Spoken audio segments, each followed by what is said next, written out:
And welcome, Hoosier fans, to another episode of Doing the Work, the first show on the Back Home Network dedicated to covering Indiana women's basketball. Today is our 145th episode, recorded on the afternoon of Sunday, January 19th, 2025. I'm your host, Kathy Amos, joined today by my co-host, Jeff Marlow. And today we will be discussing your Indiana Hoosiers loss to USC 73-66. That brings their record to 12-6 overall, and 4-3 in the Big Ten. And, Jeff, this was a game I thought, Indiana really came out, a little out of sorts at first. USC kind of went on a little bit of a run, but Indiana came back and really made some really great plays. Ended up actually going up 11 in that first half and just played some really lockdown defense. They held Juju Watkins to 1 point in the first quarter. So we'll be talking a lot more, but it just at that second quarter kind of got away from us a bit there. And then USC just really had more firepower going down the stretch, even though Indiana was able to get it back within 4 points in the fourth quarter. But we will go ahead and start off our banner moment today. And for me, Jeff, this was one of the easier banner moments for me to pick, even in a loss. So this came in 1 minute and 55 left in the game in the fourth quarter. Chloe Moore McNeil, our fifth-year senior, hits a three-pointer to get her 1,002 points in her career. So becoming another player in the Indiana history to reach that 1,000 mark in her career is just a fantastic accomplishment and something that we should all make sure we celebrate, not just today, but going forward. Chloe has given us, almost a full 5 years of her life and a lot of sweat and blood and tears, I'm sure, along the way to get to those 1,002 points. And it's a huge accomplishment. And we should all hopefully take time to celebrate with her, even in the throes of a loss here. No, to me, anything to hang our head about it today at all. We'll talk about it, what kind of caused maybe the ultimate loss, but we're going to celebrate Chloe Moore McNeil reaching that 1,000 point club. But our banner moment today is brought to you by Home Field Apparel. As always, they are the presenting sponsor of the Back Home Network, which includes the Assembly Call, Crimson Cast, X's and Joe's, and the Dribble Drive.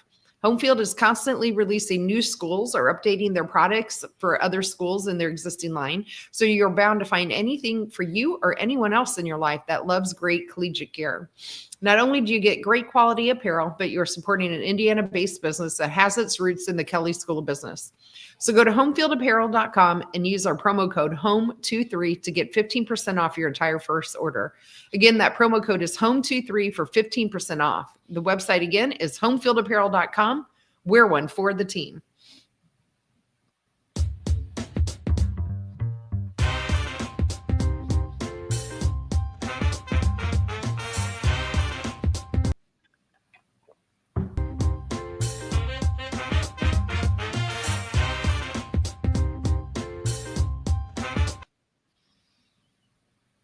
All right, Jeff, well, I don't think there's anything real new in terms of news since our last podcast together. So let's just go ahead and jump into you for your Marlo's musings. What's on your mind?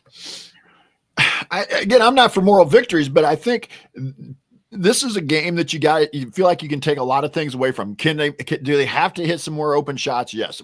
But I will also be the first to tell you the whole point of basketball is, from a coaching standpoint, is to get your players open shots. They're not going to knock them down. Even the best shooters on open shots are going to hit maybe 60% of them. So they're going to miss.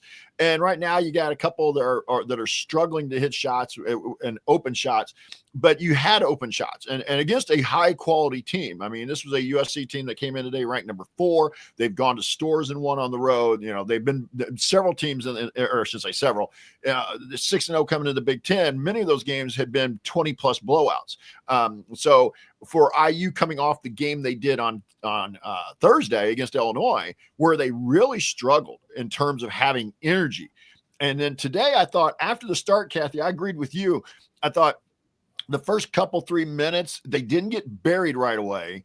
And they found some energy, and that really kind of propelled them through the rest of the first quarter. Even when they didn't play well in the second quarter, I thought more of that was just about they couldn't make shots. Again, we'll come back to some of the stats later in the numbers. But I thought they played with really good energy after about the first 2-3 minutes of the game, and I thought that really played. Didn't show up necessarily hitting shots, but I thought they played with really good energy, and that's just what I think we want this team to do going forward. Play with that kind of energy and let the chips fall where they may. Yeah, I absolutely agree. I think those have been some of our, even with some of our closer games, maybe like the Northwestern game, if you think about it, a lot of the times in our losses in the year, we come back here and we're talking about the lack of energy. So if the team can start to recognize that, I'm sure they recognize it, but if they have a way to make sure they are coming out with that energy and attention, and especially on the defensive end, I think that they'll find themselves on the winning side of most of these games more than not. So absolutely agree with your analysis there. So Jeff, let's go ahead and get into the details of the game. Let's talk about any pivotal plays or just themes and concentrate maybe in the first quarter or first half if you want to start us off. First quarter, again, I thought after that first couple of minutes, really played with some nice energy. We saw a change in the lineup. Caroline Striplin was in to replace Lily as the 5, and thought she played well. I thought Lily played well coming off the bench in a reduced role.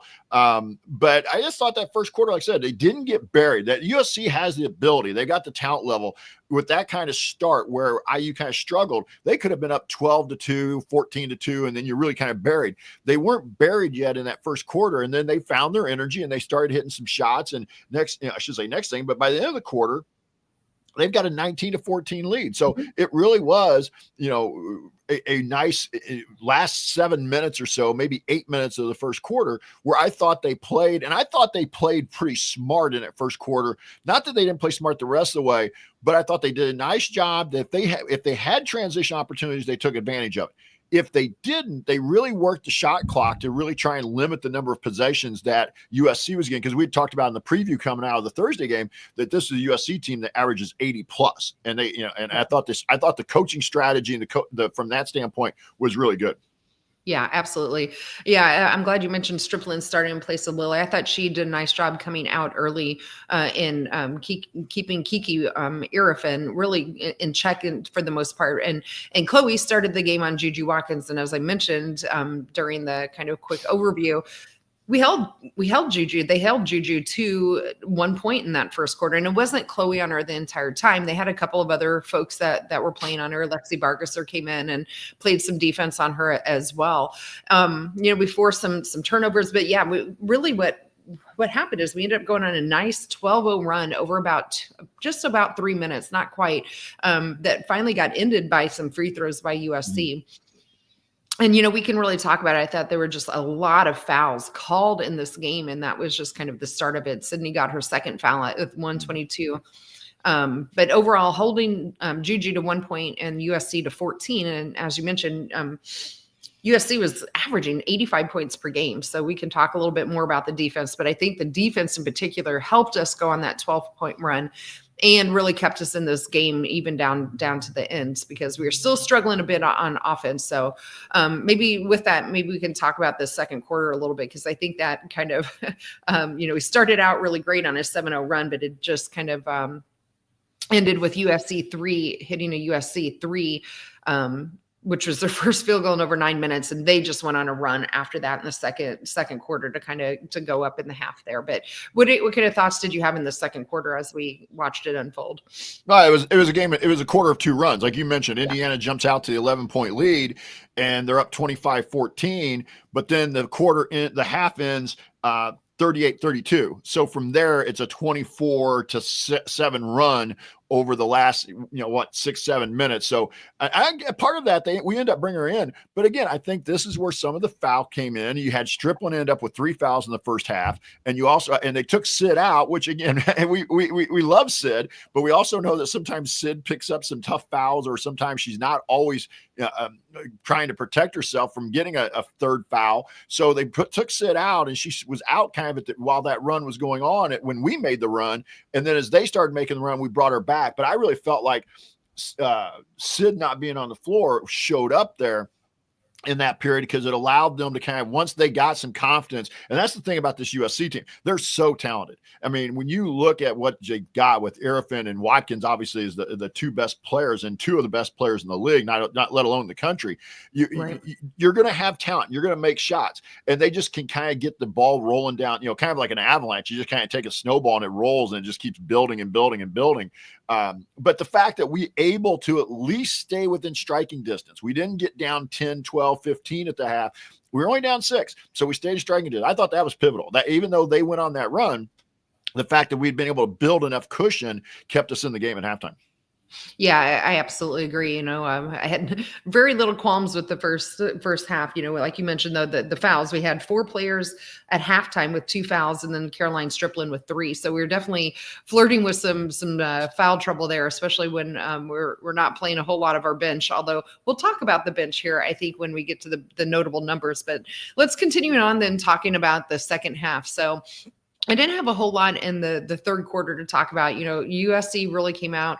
They ended up we ended up outscoring them 18-13, but they came out and kind of went up 44-35 on us with about 6:28 to left. And then I thought Lily came in and made some nice key plays. She had that 3-pointer at the top of the key for her first 3-pointer of the year, made it 46-48. Chloe Moore McNeil hits a 3 with about 43 seconds to go up. To give us the actual lead, 50-48, and then Lily drew a charge. So I think we ended that quarter on a nice run, even though, and ended up, like I said, outscoring them 18-13. So what are your kind of some of the overall thoughts you had on the third quarter, though? Good quarter. I mean, you wanted to try and chip away a little bit. You didn't want to let the lead get out to 12-15 and really feel like you were losing touch with it. But they did a nice job of chipping away. After you said USC got up 9, 44-35, and then they just chipped away. So they go on an 11-4 run of their own, and then shot clock's winding down at the end of the quarter. And we take a shot that was Lily's. I didn't think it was a bad shot. You have to get a shot up before the shot clock goes out. And I'm not necessarily looking for the last shot there, but then they allowed Juju to come down in transition and make a 3. And that's one of those, you got to understand that really once Juju's across half court, she's in range.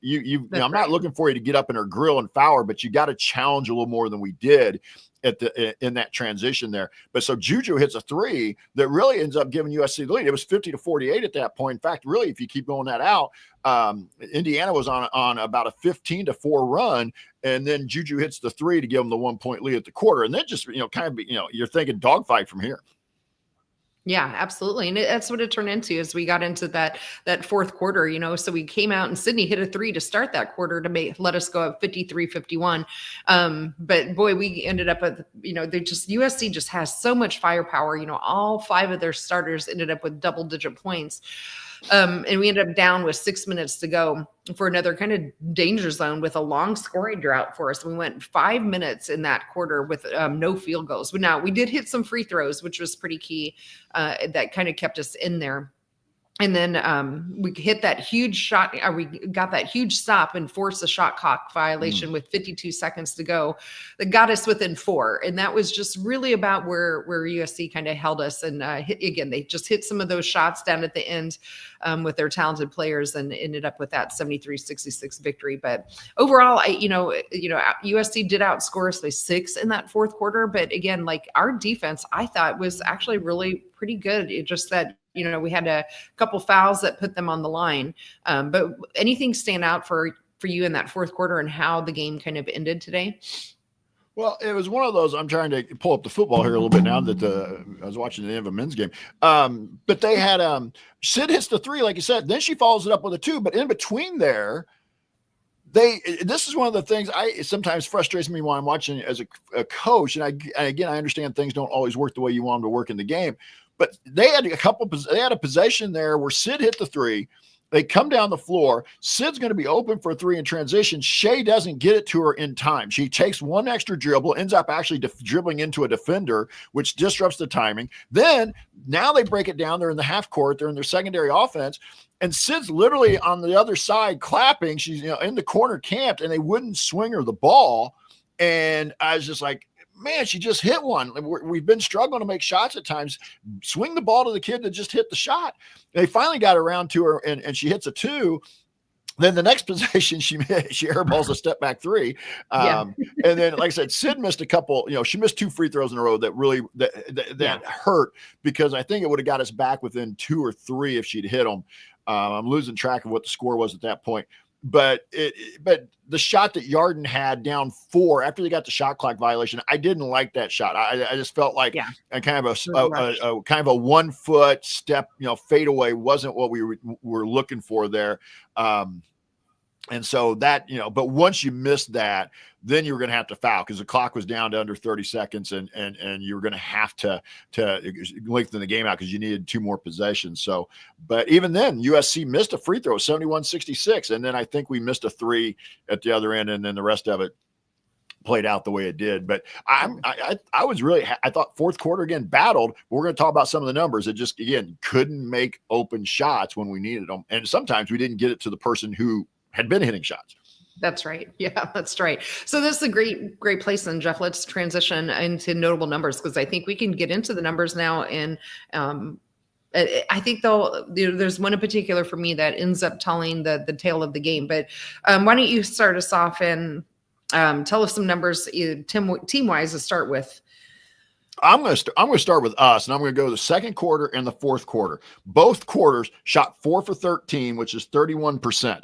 And those were the 2 quarters we struggled to score in, obviously. And that's kind of where the game was quarter by quarter. As you mentioned, as we were going through the rundown, IU won the first quarter by 5, won the second quarter by 5. So that's plus 10.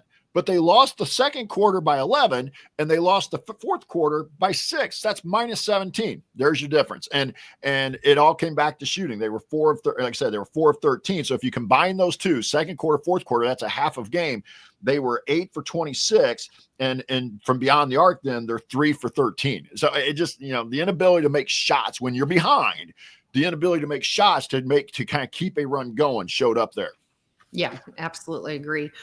A number for me, Jeff, I think that steps out on a really interesting one that we do not get to say a whole lot from an Indiana perspective. Bench points. USC's bench points were 0 today. After all that we talked about how deep their team is. Now I get it. Their starters still scored double digit points, all 5 of them. Be a lot. I know. Wow. I don't know where I was going, but they scored 73, but we held them, like we said, to under their 85-point average. But their bench showed up with no points for them at all versus our bench, who gave us 12 points off the bench, and 7 of those were from Lily Meister and then 4 from Lexi Vargas there and another point from Jules, who hit one of her 2 free throws that she took.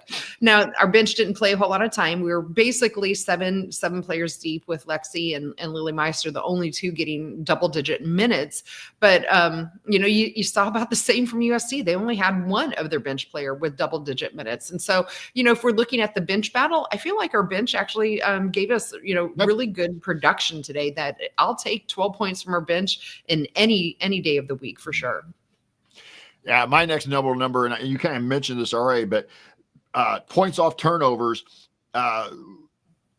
We forced 12 Southern Cal turnovers and only got 6, and we only got 9 points. So we got less than a point per turnover. Southern Cal forced 15 turnovers from Indiana, scored 17 points. So they got at least a point per turnover. And I'm going to also kind of piggyback off that. The 15 turnovers Indiana had, there were 11 USC steals. So 11 of the 15 turnovers were live ball turnovers. Yeah, I thought turnovers, Jeff, were at the end of the day were kind of the name of the game for us today. That on the negative side, like you mentioned, you can't have 17 points off of turnovers to only 9 for us. 15 turnovers in general, I know, is above what our mark is kind of expected to be from a team perspective. And so that one was absolutely, to me, I think the biggest one, because if you look at a lot of the other numbers, we are about even. So, the field goal per shooting was not good for us today, right? 38% today from field, but USC was only 39%. So neither team was like tearing it up from outside, from shooting, including 28% for 3 for us and 33% for USC. So shooting wise, we were really about even with USC. But it was those turnovers, I think, that really turned it for us. But what other numbers kind of jump out for you as well? Well, the thing I'll say about the turnovers, we can live with 15. That's one thing we've learned with this group. 15 might be to get the high end, but it's not a number we're going to usually get upset about it. And it's just 11 turnovers. Yeah, it's the live ball turnovers more than anything. But the other thing I'll point out, on the shooting numbers, Indiana being at 28% beyond the arc is hurt because we get more of our points from beyond the arc than they do. We talked about this in the preview, right. that USC, one of USC's weaknesses, and I hate to say a number 4 team in the country has a weakness, but one of their weaknesses is that they don't shoot the three very well. And actually, I think they actually shot a little, just slightly above. I think we said their season average was like 31 or 32% coming in, and they shot just slightly above that. So not a shocker. But really, other than that, I don't have any other team numbers I really want to hit on. Yeah, the only other one I want to mention is when we said we were going to kind of keep an eye on, and that was rebounding. And there again, we were about even in total rebounds, 38 to 35.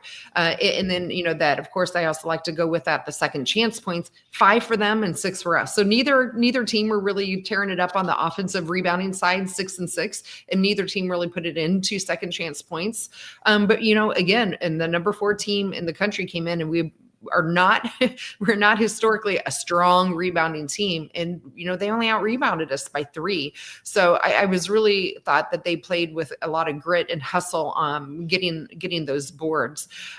So those were some of the other team numbers. Before we transition to individuals for us, I did want to point out as well, you had 2 of the most prolific, the prolific duos are 2 of the most prolific scorers, one of the best duos in the country with Juju Watkins and Kiki Irafin coming in.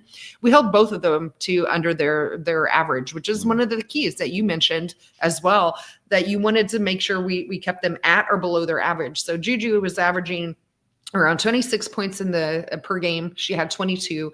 Kiki was averaging right around 18, and we held her to 14.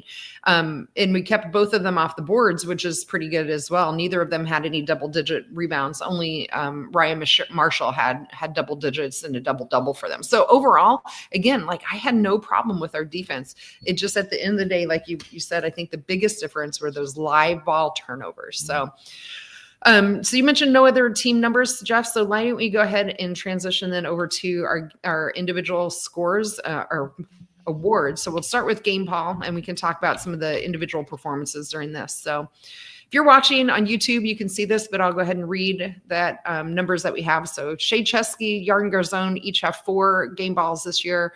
Lily Meister has 3, Sydney Parrish, Caroline Striplin, and Chloe Moore McNeil each have 2. So Jeff, why don't we talk about some of the individual performances, and then why don't you give us your Game Ball vote for today? Yeah, I'm just going to kind of stick with a couple here and with this. But I will say this we talked about holding Juju and Kiki to below their average in the preview. And I, again, thought our defense was pretty solid. I'll be interested to see Lindsey Gottlieb's comments after the game, to just see if she gives IU credit, which is I suspect she will, or will she try to go line of, well, we just didn't play our best game today, and Juju didn't have it, Kiki didn't have it.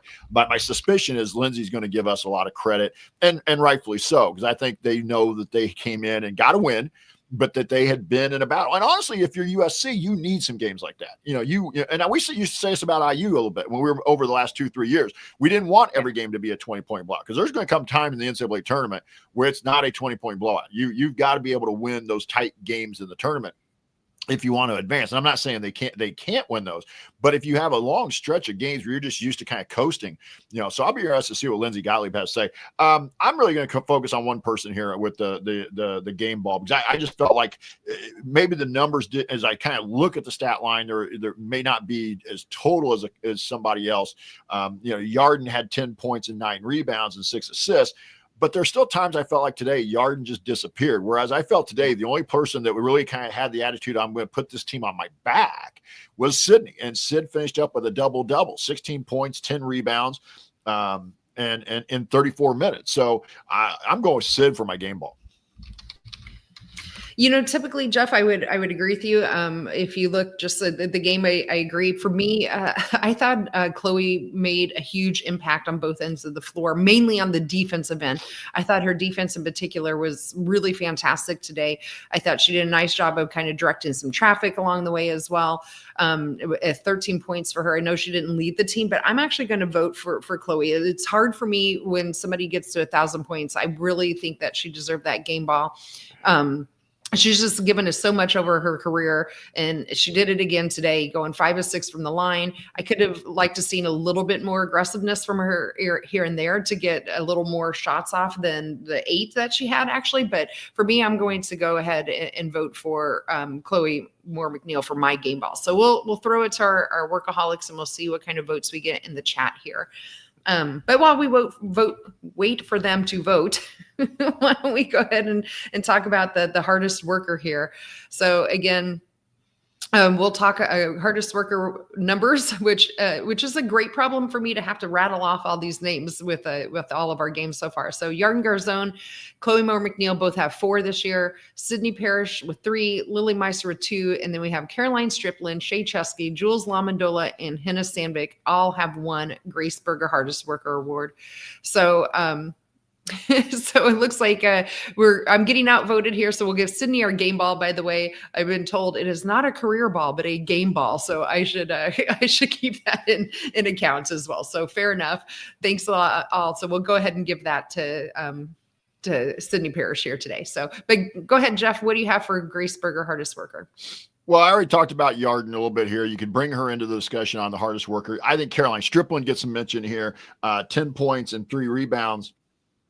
To go along here and a steal. But then I'm going with Chloe here. This is where I really felt that Chloe's presence showed up in the hardest worker, that she had the 13 points, she had a rebound, but she also had 4 assists to go along. Now she had 4 turnovers, and that was the other part. Yarden also had 3 turnovers. So that was one of my things with Chloe in terms of like the game balls. Like it was hard to give her, when you turn it over 4 out of the 15, and then Yarden had 3 as well. So, but I'm going to go Chloe here on the hardest workers. Again, I agree with you. I thought she played great on the defense end. I thought another thing, if you were watching, Sid played real well on the defensive end, because Sid's responsibility was kind of be that half player. A lot of times in coaching, we talk about, sometimes you hear is shading or playing a half. Sid at times really didn't guard her person. She was really, especially when Juju was her side of the floor, she was more concerned with helping Chloe not allow Juju to get to the rim. And so I thought Sid's defensive effort really helped in that respect. But I'm going to Chloe here on the hardest worker.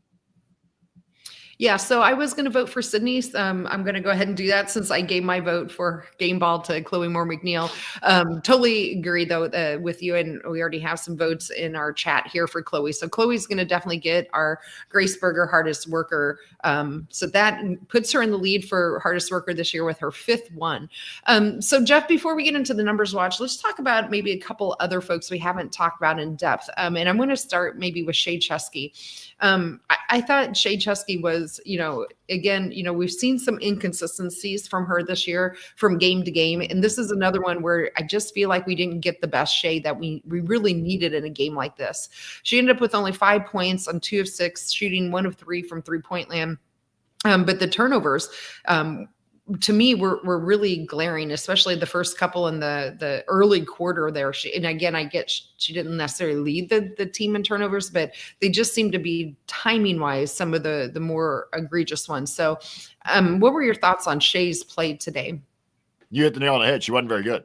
And she was at times very non-existent. I think that shows up. She only got 29 minutes. And she was averaging around 34, 35. She had like the 3rd most minutes in the league coming into the game. So I think she got a little bit of less time today because she wasn't playing very well. I'm going to throw Lily out here too. I think Lily, I thought Lily played well. She only had 12 minutes, but she had 7 points and 3 rebounds in those 12 minutes. And then you think, this is where I've been saying this all along. Again, I'm a Lily fan, so I don't want to come across as apologist because she has struggled the last 2 or 3 games. But you combine her and Caroline Striplin today, they accounted for 17 points and 6 rebounds. So if you get that out of your 5, I don't care how you get it, 1 player, 2 players, I can live with that from your 5. Yeah, I agree. I'm glad you brought that up because I wanted to talk about the 2 of them in conjunction together next to you as well before we talk about our numbers for Chloe and Yarden, so which will go fast. But yeah, I agree. 12 minutes was definitely down for Lily, but I think she has been struggling the last couple of games. I do want to go back and talk about the last game. So I had, if anybody had listened to our podcast after the Illinois game, I was wondering about Yarden and Lily. Both of them got sat last game against Illinois in the second half for for most of the second half, mainly because of their play. So Yarden was not hurt in that Illinois game. So I thought that was interesting for Coach Morin in the Illinois game to really send a message to them and then to follow it up with having Lily come in off of the bench. I thought this was a good role for Lily. She looked like she maybe had time to kind of watch the game a little bit more, get into a little bit of flow. And, like you said, only 12 minutes for her, but she was very effective with those, and not just the 7 points, but, I thought she had some nice defense. She had that charge that she drew as well. So overall, hopefully this will kind of get her going back into that direction we had seen earlier from her in the year. So good play from her as well, I thought, for the most part. So any other individuals, Jeff, you want to talk about or themes in this game before we kind of leave it behind us? Nope. Okay, well, let's do some quick numbers watch. We already talked about Chloe. Obviously, she's at 1,002. She also had 4 assists today. That puts her to a new total of 431. Yarden had 10 points today. That now puts her at 974 points. She is about 26, not about, she's exactly 26 points away from that 1,000 point mark. With a little bit of a drop off in the last 2 games, it looks like she's probably now on pace to make that and maybe the Washington game. She only had 2 3-pointers today, so that was 179 now for her career. She needs 4 more 3-pointers to tie for 5th place at 183. So those are our number watches for today.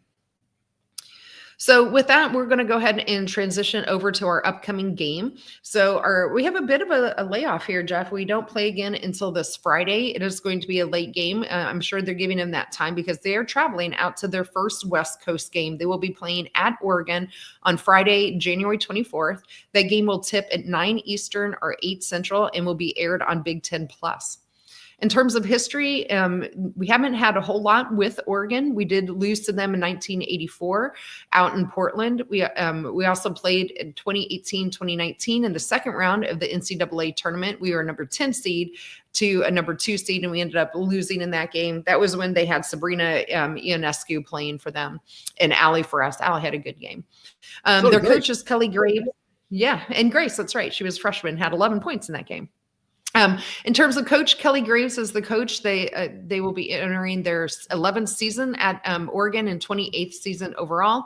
In terms of record, 221 wins for 100 or 689 at Oregon, including 102 to 76 in the Pac-12 when they were there. They're 603 and 273 overall when he had stops at Gonzaga and St. Mary's. They have 3 regular season titles and 2 Pac-12 tournament championships at Oregon, 10 WCC regular season titles, 7 tournament titles at Gonzaga and St. Mary's when he's there, 2 times Pac-12 Coach of the Year and 10 times WCC Coach of the Year. So definitely got a good coach on their hand, Jeff. But why don't you give us some of the individuals we should keep an eye out for? Yeah, and I like Kelly Graves, but he was on the hot seat a little bit coming into this year. They've had 2 or 3 lean years in Eugene, and then getting Deja Kelly to transfer in from UNC was a big part of that. Deja Kelly is averaging 25.5 a game, 5'8" guard, 5 rebounds, 3.5 assists. She leads them, but they also get Peyton Scott, who's averaging just at 25.5 points a game as well. So you got 2 big time scorers here. Now, the rest of it the rest of them kind of fall off. Their next scorer is Amina Muhammad, 6'4" junior, who transferred in from Texas. She averages 8.5 a game, 4.4 rebounds, 58% field goal percentage, which is 10th in the league. But the 2 stars here are Kelly and Scott, and you're going to have to find a way to slow them down on the road, and where you think they'll play a little better at home. But it's all about being, again, you got to try and hold them below their averages, because then you make the other players have to do things to beat you. Yeah, absolutely. I think that sounds like the really good key to the game for me. So let's talk about some team numbers for Oregon here. So they are currently, in terms of record, 13-5 overall, 4-3 in the conference, which prior to our game today, when I put these together yesterday, that was 9th in the conference. They will play at home today against Iowa. Iowa's on a pretty big losing skid, so we'll be curious to see how Iowa holds up in that game traveling. If you're interested in watching it, it will be at 5 Eastern. Offensively, Oregon as a team is scoring 72 points per game, which is 72nd in the nation, 13th in the Big Ten. Defensively, they're allowing 60 points per game, 68th in the nation and 12th in the Big Ten. In terms of tempo, they're ranked 150th in the nation. They shoot 45% from field goal percentage, which is 52nd in the nation. In case you're curious, before this game, we were at 44.9. So we're almost even in terms of field goal percentage. Effective field goal, they're 49% versus ours 51.5. 3-point shooting, also not a high percentage for them, 28.5% 3-point from beyond the arc. That's 263rd in the nation or 17th in the Big Ten. Rebounding, they're also not a huge margin there. They only average about a 0.9 rebound margin over their opponents. And then turnovers, they're turning them over a little bit at a more clip than us versus what we do, 5.4 margin in turnovers. So what other things stand out to you, Jeff? I candidly haven't been able to watch a whole lot of Oregon today or this year. So do you have any other thoughts beyond what you already talked about with Deja Kelly and Peyton Scott? Yeah, it's just they're driven by two really good guards, and they're driven by two, or at least two really good players, and so you got to kind of control that. You look at their record; they're right there where Indiana is, roughly 13-5. They're going to be right now. They're middle of the pack in the Big Ten, like Indiana is. They're 4-3, which is where IU falls to now after the loss today. So they'll either be 4-4 or 5-3 going when we go out there on Friday. So it's two similar teams. And this is why I say I think you got to be able to control their best players, and you got to be able to, and hopefully with some of our veterans in terms of Strickland and Parrish and McNeil and Yarden, you're not going to get rattled by the environment. Yeah, absolutely. So, I think this is definitely a winnable game. If you look on paper, outside of a couple of things that we're actually fairly evenly matched in terms of, statistics. I think where we can really pull away in this game is with our defense. If we can hold them under their 71 points per game, which we've shown we can do against some of these teams. And if we can, do a good job of shooting the three ball, I think those are a couple of things. And of course, rebounding will be always a key one for us. So those are a couple of the things I've been looking at. But anything else on your mind about the Oregon game coming up on Friday, Jeff? Nope. Late one. We'll see how we do with our travel for the first time as well. So let's talk about the Big Ten. I didn't mean to interrupt you, but if you don't go to that Ohio State game, I'm going to, because right now there's a major upset brewing. I just was going to. That's what I was exactly going to say. I did not originally have this on the list to talk about today because I didn't expect it to be this close. But number 9, Ohio State is at Happy Valley at Penn State. It's over. And right now, they have just gotten upset, 59-62. So that was Ohio State's first loss of the year, not just in the conference, but in their schedule. They had not lost a single game this year. So that is absolutely a huge upset. Penn State had not won a conference game at all before this game as well. So that is a huge surprise. So I'll be curious to see if I can read a recap of that to see what happened to Ohio State. And maybe our coaches can get some film going on that when we have Ohio State coming up later this year to see what Penn State did to shut them down. So huge upset there. Yes. That literally just got over here about a minute ago. So other games you might want to take a peek at today. You have number 22, Michigan State at Illinois coming up later today. And then, as I mentioned, 5 Eastern today, Iowa will be at Oregon. Neither of those teams are ranked anymore. Again, I put those on here mainly because Oregon is our next opponent. So if you want to take a peek at who we might be playing, so that might be something interesting to take a look at. A couple interesting non-conference games coming up for a couple Big Ten teams. So Monday, Baylor is going to be at number 1 UCLA, and then a really intriguing one will be number 7 Texas playing at number 8 Maryland. So something a top 10 matchup coming up here tomorrow with those two teams. So unfortunately, I know we have for any college football fans, you also have the college football championship game, but that Texas Maryland game does tip off at 5:30 Eastern. So maybe that'll be a good warm up if you want to at least take a glance at that game. Wednesday, we have Michigan at number 24, Minnesota. Again, Minnesota is just playing really well this year. And then we'll see Thursday how Ohio State bounced back from their first loss, because they will be hosting number 8 Maryland on Thursday. So some, again, some really interesting games coming up here this week, including today. If you don't have anything exciting going on, take a peek at some of those games today and see how some of these other Big Ten teams are faring. But Jeff, what do you think about any of those games that are coming up? And then we can talk about the Big Ten standings. I like the non-conference games. I may not be the biggest fan of them in the middle of the season, but those are some intriguing non-conference games, especially that second one, the Texas-Maryland game. But I'm more intrigued by the game on Thursday in Columbus because somebody's going to get their second conference loss. And right now, with the way USC and UCLA are playing, I'm not sure 2 losses is going to keep you in the mix for a tie. And so you're on and you haven't played those teams. Maryland's played USC, but I don't think Ohio State has played either of those 2 teams yet. So if you're Ohio State, this is really big because if you lose this when you get to 2, and then you got to assume at some point you're losing to one of the other USC, UCLA, or both. So, so like I said, I'm just the opinion right now that whoever gets to 2 losses right now, you're just you're hoping to maybe be in the mix for a tie. But I really think that 2 losses right now is going to really kind of put you out of the mix. But obviously a long way to go. But that's an intriguing game just from that standpoint. Yeah, and I just looked it up while you were talking as well. Ohio State will travel out west to play UCLA and USC.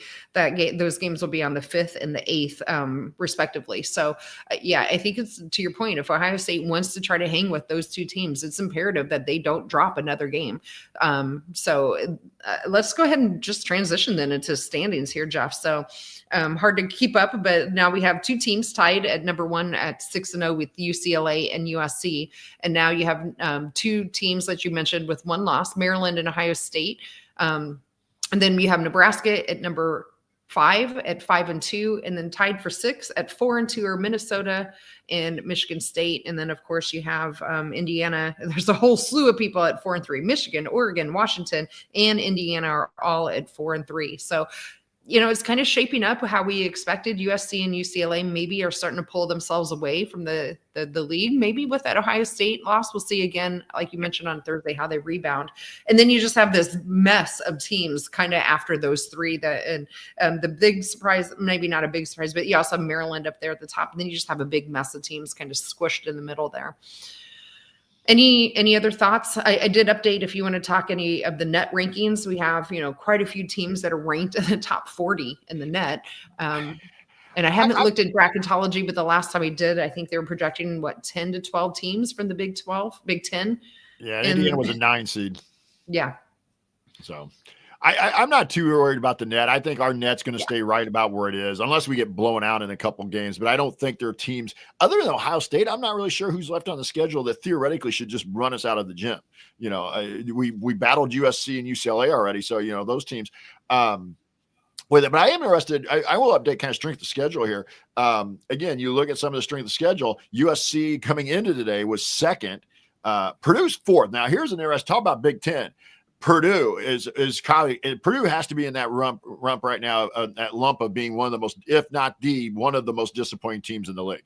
Because this is a team that we thought was going to battle to be kind of into that mix of being 8, 9, 10, maybe 11. And right now they haven't won a game in the league, but strength of schedule's got them at 4th. Iowa still ranking, has a tough strength of schedule.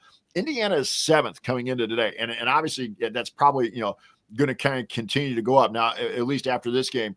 But you will go out to Oregon, Washington, may drop them down a little bit. But again, you talk about the net, you talk about strength of schedule, and you talk about bracketology. You're looking at a league right now, barring something unforeseen where somebody really falls off out of that 4-3 mix and ends up like 7-11 or 6-12. You're talking probably 9, 10 teams getting in the tournament.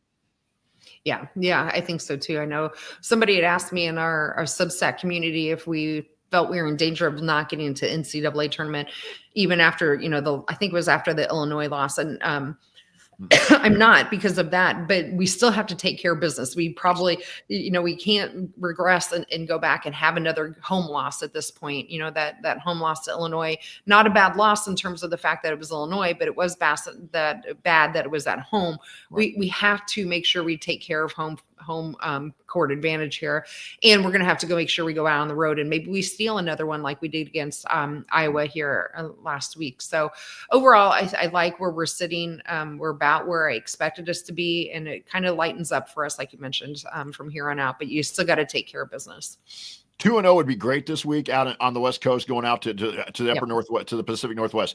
I'd take 1-1. You got 0-2. I don't think you can. 0-2 would be a kill, maybe not a killer, but it would be disappointing. 1-1 I can live with, but 2-0 would be awesome. But you need to steal one on the road this week. Yeah, because then you come back home and you host Nebraska, which has been kind of up and down this year, but they are ahead of you in the standings. So you got to keep an eye on that Nebraska team. You still got to go up to Minnesota here in February, which again, we didn't expect them to be playing this well, but boy, they're playing really well. So you cannot overlook that Minnesota team. You still have Michigan, who's also, at 13-5 overall this year. So no slouch. And then you got Ohio State coming in. In Maryland yet. So, the schedule doesn't necessarily get easier. I think it gets a little bit easier than what our January was, but we made it through kind of the heart of it with about where we expect it to be. So right now, the one thing that'll help you a little bit, knock on wood, and again, you got to play, but I believe we get Purdue twice. Yes. Over this. And you got to take care of business in both those games. Exactly.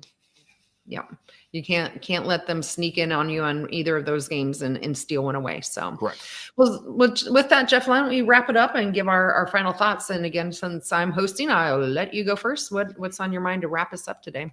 Again, tough loss. Not happy that we lost, but I like the way we competed today. I like the way they played with energy. I just wish we could find a way to bottle that so that's not kind of a thing we're talking about every game. But I looked forward to them going out west next week and really watching this team. And sometimes I get the feeling they play a little bit, not always. We saw this at Northwestern, but I feel like sometimes they play a little better away from home. Don't ask me why, but I just feel like sometimes they play a little looser, a little more free. Yeah, Jeff, that's an interesting thought because you look at what they did down the Bahamas as an example, and they went down and beat, two very good teams down there. That's another reason why I put that Baylor UCLA matchup on there because you now have two common teams, two common opponents going at each other. But and you had the Iowa game on the road too, so that's an interesting take on it. So yeah, again, go out to the West Coast here and let's see how we can do bouncing back again from a loss. Not a bad loss. You're talking about the number 4 team in the country, but overall, I think our defense really showed up for us in this game, and hopefully we can continue to see that take our defense, take our team, take our defense, and really interject that into our offense as well. I'd like to see Yarden get going a little bit more. Yes. She seems to be struggling with her shooting a little bit, but shooters sometimes do that. So hopefully again, she can concentrate on that defense and lead that into her offense. I like the starting lineup change. I think Lily will benefit coming off of the bench here in terms of being able to watch the flow of the game. Caroline's got a little more experience from her as well. So overall, I like some of the changes that we saw here after that Illinois change. So I'm looking forward to watching that Oregon on late Friday night for us. So that is my final thought for today.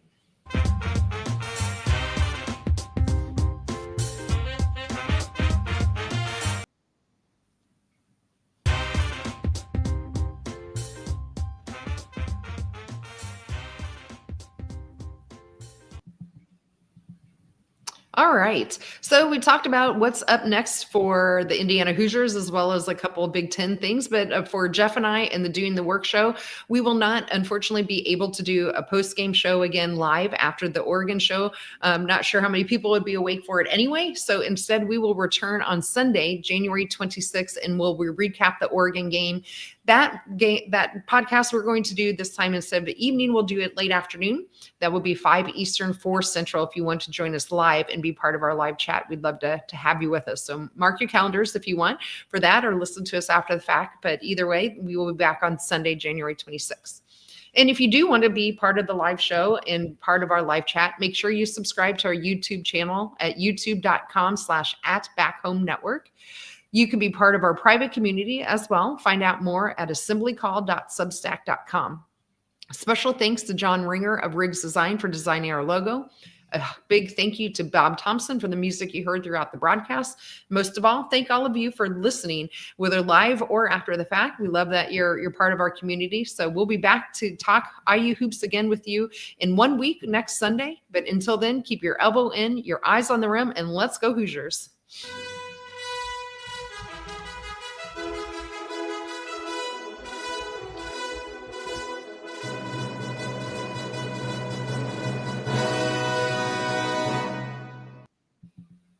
All right. Well, dang, that was tough. I really wanted that win today. I thought they just couldn't get past that 4-point barrier. It felt like we just couldn't quite figure out, had to make some huge stops at the end to get us there. That was so close. But Thanks everyone for listening. Thanks for all the kind words that are coming through in the chat as well. And hello to my mom back in Southern Indiana. Hope everyone, at least in the Midwest, are keeping warm. I don't know about you, but it's freezing here in Iowa.